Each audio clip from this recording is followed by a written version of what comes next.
I'm sure kung katulad kita na very girly, kikay woman, mahilig sa self-care na babae, I'm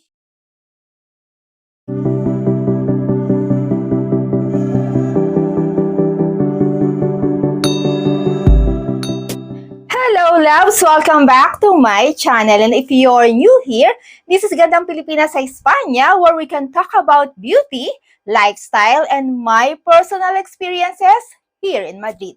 If you love honest reviews, girly finds, and glow-up energy, you're in the right place. Okay, so for today's video, actually not today kasi gabi na, at gusto kong ipakita ito sa inyo bago tayo maghilamos.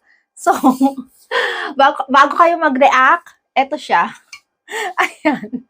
So, bago kayo mag-react, I know this is not skincare related, pero dahil part ng aking mga videos na pinapakita ko sa inyo ay kikay related.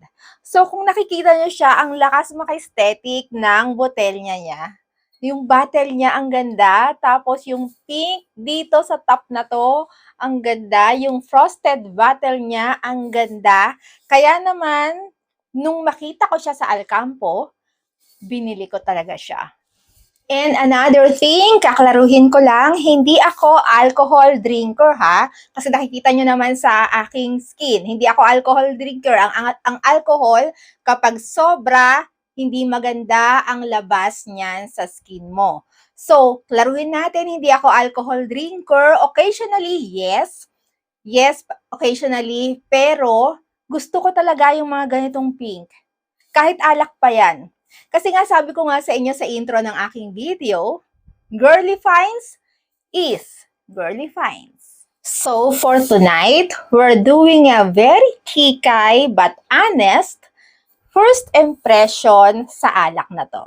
So, itong alak na hawak-hawak ko ngayon ay itong Viña Albali Rosado Tempranillo. Product siya ng Spain. Product to ng Spain. So, ayan. So, kasi yung nakita ko to, napipicture out ko na pwede siyang pang girls night dahil sa itsura niya.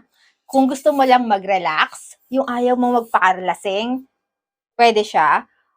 And curious din ako sa lasa niya kasi nga pink siya. Pati yung bote, hindi ko alam kung pink ba yung bote niya o pati yung laman niya ay pink din. So, yung mga ganong thing ba yung pumasok sa isip ko kaya ko siya binili nung makita ko. Plus, isa din sa napipicture out ko na ginagawa ko habang nagse-self-care night ako, yung habang naglilinis ako ng aking mukha o nag-beauty device, nasa tabi ko siya drinking this wine. So, first, yung kanyang bottle. So, kung nakikita ninyo, yung bottle niya, sobrang frosted. Frosted siya, plus, ang smooth ng kanyang bottle, at yung color ng kanyang bottle, plus yung top niya. Yung tipong kapag nakita mo siya, ang ganda niyang ipang-display sa kitchen. Yung ganun ba? And as a kikay and self-care woman, sobrang feminine nung dating niya sa akin. Sobrang aesthetic, yung tipong pwede ko siyang ilagay sa tabi ng mga skincare ko or skincare device or dito sa aking vanity. Plus, product siya ng Spain. Nagulat ako kasi akala ko sobrang mahal niya pero hindi. Although, pricey din siya, pero nandun siya sa affordable side.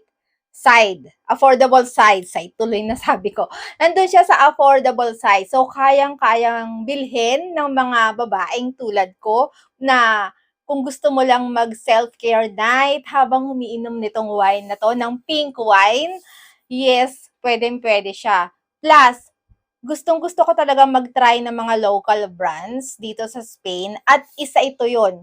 Isa ito sa mga gusto kong itry. I'm sure kung katulad kita na very girly, kikay woman, mahilig sa self-care na babae, I'm sure magugustuhan mo rin siya. Kaya kung katulad kita na hindi alcohol drinker pero gusto mo lang yung mag-relax, I think pwedeng-pwede sa'yo to. Pero syempre, kailangan ko muna siyang matikman.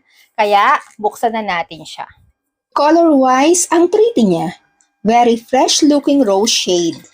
For me, it's giving salmon pink to rosy coral tone. Hindi siya yung mukhang cheap and hindi rin siya yung sobrang tapang na pink. It looks light, feminine, and very inviting. Kung first impression lang ang basehan, pasado na siya agad kasi parang ang sarap na niyang inumin just by looking at it. Alam mo yung wine na hindi intimidating? Ganon siya. It looks friendly, light, and sobrang pang-chill lang.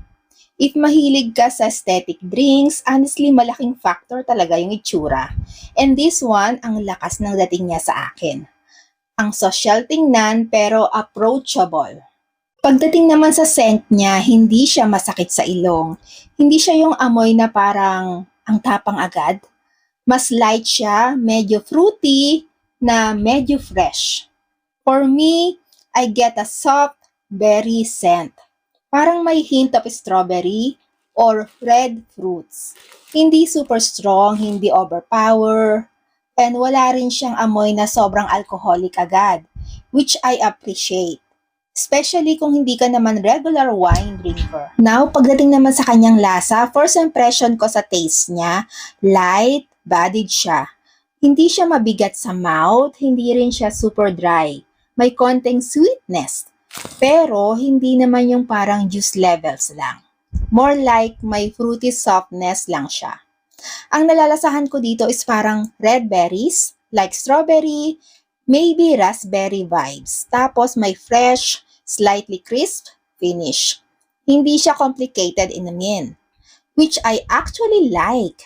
Parang hindi mo kailangan maging wine expert para ma-enjoy mo siya. For me, smooth siya. Hindi siya yung rough sa throat, hindi rin yung sobrang sharp. Since rosado ito, mas magaan talaga yung feel niya compared sa red wine. So if hindi ka sanay sa red wine na medyo matapang or drying sa bibig, this one is easier to drink. Hindi ko alam sa mga wine expert ha, pero according dito sa bote, ang alcohol content nito is 11.5 volume. So hindi siya yung pinakamababa, pero hindi rin siya yung sobrang tapang. Nasa moderate side siya. Kaya kung yung tipong, hindi yun yung tipong one sip lang, alam mong delikado. So, para sa akin, okay siya. So, muntik ko na talaga siyang maubos ngayon. Kaya lang parang nabawasan yung ganda ng bote niya. Kasi, yung bote niya pala ay hindi pink. So, yung laman lang yung pink. So, yung bote niya white. Frosted white.